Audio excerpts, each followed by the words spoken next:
Greetings from Costa Rica, folks. I hope you're doing well. It's Friday, December 6th, 2024. My name is Matt Rosensteel, and today we're talking about the transition to Guanacaste's dry season.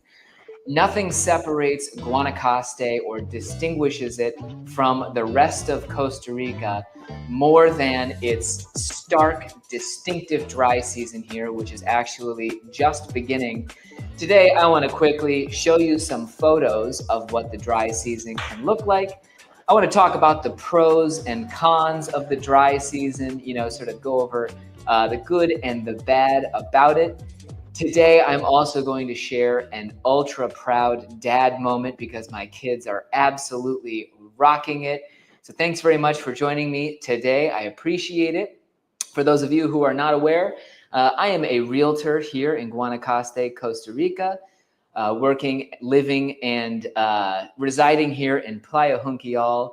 If you're interested in an organized list of my absolute best real estate information, do be sure to log on to CostaRicaMatt.com. There you can request my V-book. That is 19 videos, currently 9 of which are not available publicly, all about real estate, the process of buying property, on and on. You just have to click the V-book button once you get to my website, and you can request it there. Let's talk about the dry season here as we are transitioning. So if you've been following Costa Rica's news, obviously November was a month where we had, in some cases, catastrophic, huge rain due to all of the weather happening over in the Caribbean. Essentially, it becomes rainier here when you have a hurricane or a major storm that boils up in the Caribbean and then pushes off towards the U.S. So actually, the transition to the dry season here in Guanacaste is happening much later than you would typically see it. In fact, we usually, or in many years, you would see that right in early November, even, you might see your last rain showers of the year, or even mid-November can typically be a time when you get your last rains and we transition to the dry season. It's interesting to note, these days it's typical for us to get 0 measurable rainfall from December through April. Or rather, you can depend on it being 0 measurable rainfall in January, February, and March, with maybe some sprinkles in December or April. That's not the way Guanacaste was 200 years ago. There used to be a lot more rainfall, and the dry season here, even 100 years ago, was more of a dip in the rains, where in January, February, and March, you would still have measurable rainfall, just a heck of a lot less than the typical amount. But since those early 20th century years where we were averaging about 5 meters per rain, we've actually, a century later, gone to an average more of about 2 to 3 meters of rain per year. Now in 2024, we actually got those 5 meters. This was a very rainy year, and that huge gush of what some might consider extra rain that happened in November definitely added to the total. Here, you can definitely feel when this dry season transition happens. The wind changes directions. You get all of a sudden breezes, whereas during the rainy season, you really don't notice much wind at all. The dry season here is absolutely also one of the windiest times of year, and there can be weeks here in Guanacaste where it's almost gale force winds constantly blowing around. You get palm trees, bending in the breeze, all kinds of crazy winds. That can actually be a huge relief during our dry season, because obviously without any clouds in the sky during our dry season, it can get pretty darn warm in Guanacaste. And frankly, while I don't pay attention to the temperatures myself, I am sure that they are in the mid-90s and peaking above 100 degrees Fahrenheit regularly. I want to show you a couple quick photos of this transition and really just dry season conditions so you get an idea of what I'm talking about. I like this photo a lot because it gives us a great idea of the early dry season. And actually, if you got a drone photo normally from December or January, this is typically what you'd see. Down here in the valleys, you can still see that there is water and that it's actually keeping everything a little bit greener than everything you're looking at up in the hills. And in fact, every year we can see clearly the peaks of our hills go brown first, and eventually it reaches the valley bottoms as well. In years where you had the transition happen where the rain ended in early November, you would actually see this in mid-December. A week from now, it would look like this. This year, we're still bright green. Everything is absolutely, got a ton more water in the ecosystem right now.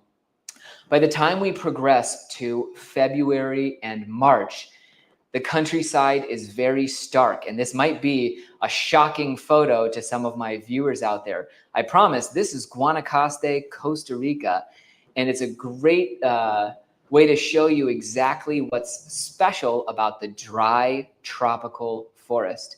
Guanacaste is not rainforest. We live in a deciduous forest. This is actually scrubland, and I could go on. This is sort of secondary forest that's going through succession. Most of these plants lose their leaves at some point in the dry season. And if you were in more of a primary forest with those giant older growth trees, then you would see more plants that permanently keep their leaves throughout the year because they do exist. During the dry season, you can imagine this type of forest is actually very flammable, unfortunately. And one of the biggest drawbacks, here's just one quick photo that I found where you've got volunteer firefighters working with a forest fire during our dry season. I should have spent more time looking through, and I could find some more really impressive pictures. The biggest drawback definitely about our dry season is that, yes, just like many places on Earth, we do see fires throughout Guanacaste. Now, there's this huge, substantial difference between our fires and what you see in California, for example. I'm not an expert. What I believe to be the case is that because this forest doesn't contain trees with that pitch, the tar that pines have, or that trees in cooler latitudes have, you don't have explosively hot fires that rage across countrysides very quickly. Yes, when we get our fires and the wind picks up, you see quick movement for sure. But in important contrast to the North America wildfires that you see, these really typically are more brush fires that are slowly burning the leaves, small plants, and everything dried out that you see along the ground. So for example, this photo, you can see these firefighters are standing only feet from the blaze, or you can really yourself be close to fires here in Guanacaste, and it's not nearly the threat that it would be in North America. And your technique, the strategy to control them here, is to create these fire breaks where you've raked all of the flammable material out of the way around a fire so that it won't spread. Fire brigades throughout our area, which you should support, by the way, spend lots of the summer up in the farms and hills of the area, controlling blazes. And really one of the biggest differences that I've seen personally over the 16 years that I've lived here is that, in 2008, the extent of forest fires here in Guanacaste was almost total, or rather you saw everybody burning their family farm, their big property. They're doing so to clear brush out, because if you've ever tried to clear brush with a machete, and you own 15 acres, you'd probably get through about 300, a few thousand square feet of using a machete to clear that brush and realize, wow, it would be way more convenient and easy, cost effective to simply light a fire and get all of this stuff cleared out. So people, that's one of the major sources. There's also hunters, there's also vandalism. But the long story short is that in 2008, absolutely everybody was burning and absolutely no one was responding, or nobody really cared whatsoever. Today in 2024, you see a huge effort to stop this from happening every year. You've seen tons of environmental education promoting the idea of not burning, and slowly but surely, you are seeing fewer acres burned. Now, yes, there will be years that are worse than others. There are other years where, maybe because of these rains that we've received now, if we get rains earlier again towards April, you might see that we don't have fires whatsoever. But there is a transition happening in the culture and very much the land use practices here, where over time, burning is becoming unpopular. People are working to stop it, and firefighters are really doing their best to make sure that nothing gets out of control. Again, fires aren't a huge danger here. They are just the biggest drawback, the con for the dry season here. You get air quality while those are issues, while those are going on. And nobody likes to see the hills around you just producing all that smoke. So let's talk about the pros of the dry season here. First, Guanacaste being the tourism destination that it is, being so accessible from Canada and the United States. Obviously, as winter picks up in the US and Canada, you get a ton of people flocking down to Guanacaste.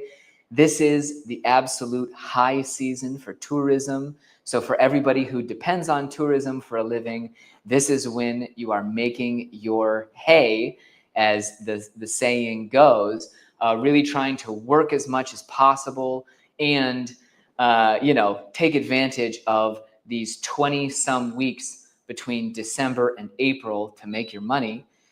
The other great thing about the dry season here in Guanacaste is that your relative humidity drops a great degree. If you're somebody who really doesn't think they can tolerate the Central American humidity, January, February, and March here in Guanacaste are really months where you wouldn't be nearly as affected as other places in the country or other moments in the year.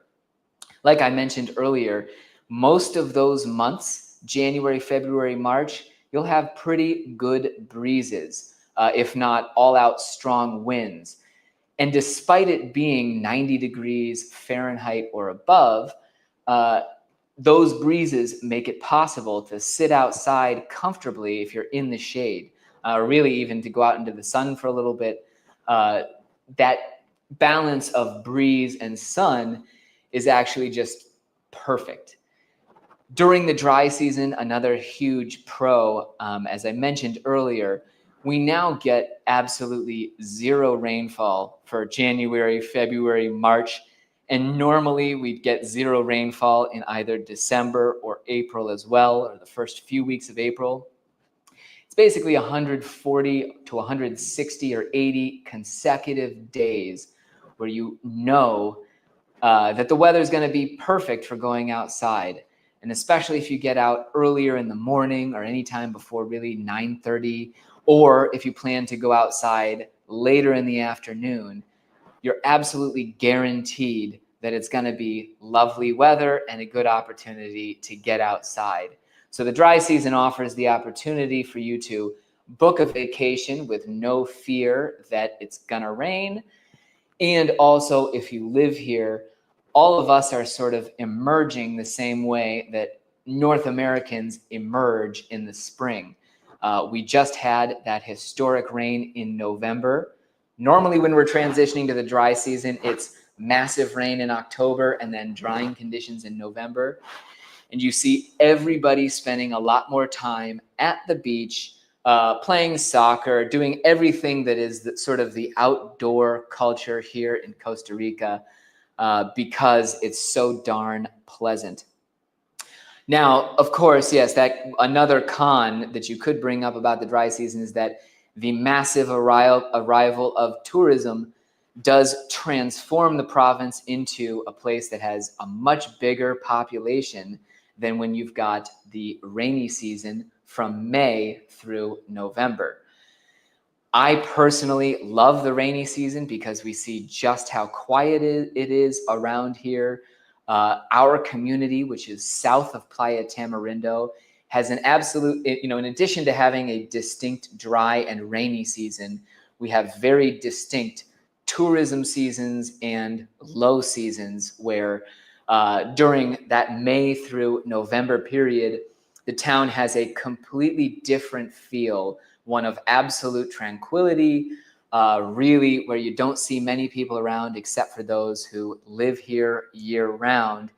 And it feels, rather than living in a vacation destination and a tourism spot, that we kind of just live in a very rural community and a quiet spot. So definitely, depending on whether you're dependent on it for income or trying to find some peace and quiet, people may have different opinions on the dry season here in Costa Rica. I wanted to mention as well, so how would you prepare for the dry season and what can you do to get ready? Well, one of my top pieces of advice, if you happen to own a property here in Costa Rica, is to deliberately think about which species of plants, specifically trees, are going to keep their leaves during the dry season naturally. Right in front of our house, dangerously close to it, we planted what's called an ojoche, or Ramon nut. This is one of the native Costa Rican trees. It grows incredibly fast and it produces amazing shade, never loses a leaf throughout the year. And come February and March, we are absolutely glad that we have not only the ojoche, we also have almendros de playa, another species that you can keep green all year round once they're big enough. We also have a caimito tree, which is, just pure shade. It actually has very dark bronze sort of leaves that cast a dark shadow beneath it. And we've planted our whole yard so that we have multiple layers of shade. In some cases with a citrus tree below a much bigger native tree. And when those dry season months happen, yeah, you can look up into the forest and see just how hot things are. Without shade, it's unbelievable.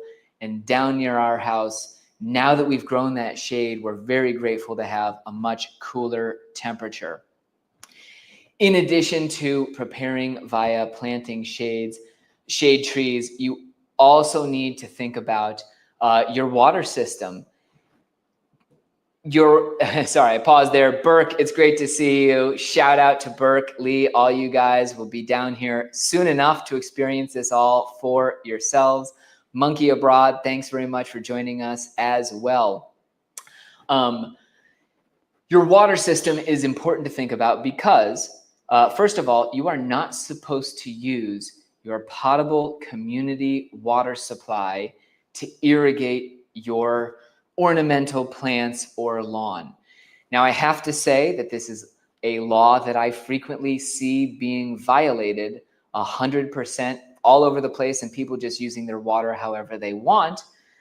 But really, especially in communities where water is such an important resource and where you have 4 months of absolute drought, you can design your future home or really try to find a situation where you've addressed that water issue.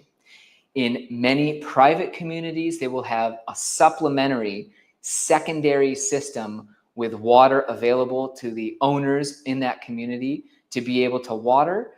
You don't find that everywhere. You can see people who do artisanal wells. Those are hand dug wells on their property, or you see people with all kinds of water storage systems.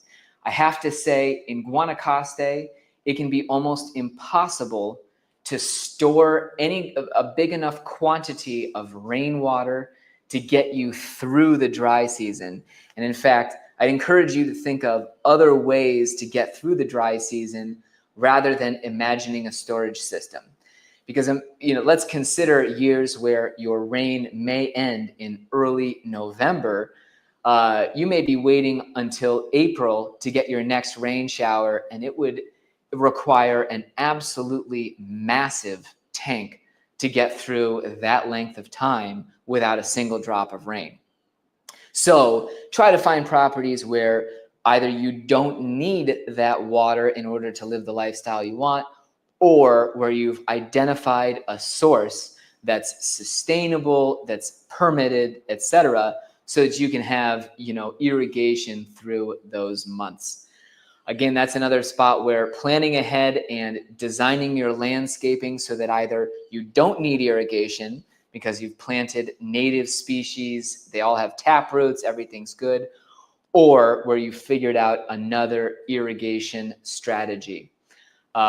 One that obviously comes to mind is using your gray and or black water coming out of your house in order to keep gardens alive. At my house, our septic system, typically in Guanacaste, you would have your water coming out and going into a leach field underground where it would just slowly seep back into the ground.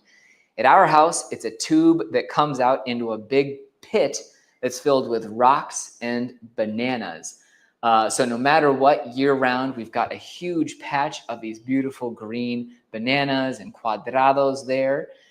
Obviously, the gray water coming out of your kitchen, sinks, your bathrooms can also easily be used. And if you've designed your landscape, you can alternate between those native species plants that won't need it and smaller areas that do need irrigation where you're supporting them with the output from your property itself. I do want to mention, at the beginning of the broadcast, I had shared that I was going to give a very proud dad moment here. Before I sign off, I want to just completely brag about how awesome my two sons are, Jonas and Daniel. Give them a shout out. Last night in Playa Langosta, they were absolutely rocking it. Jonas plays guitar, Daniel plays drums, and here they are playing with their music teacher a Red Hot Chili Peppers song. I won't say it out loud because the title of it may be a word that YouTube limits from the algorithm. But as I sign off here, enjoy Jonas, Daniel, and their teacher rocking out to said Red Hot Chili Peppers song. I'll be back again live Friday at noon. If you want to get in touch with me, don't hesitate to reach out by email. You can reach me at matt@costaricamatt.com. Take care.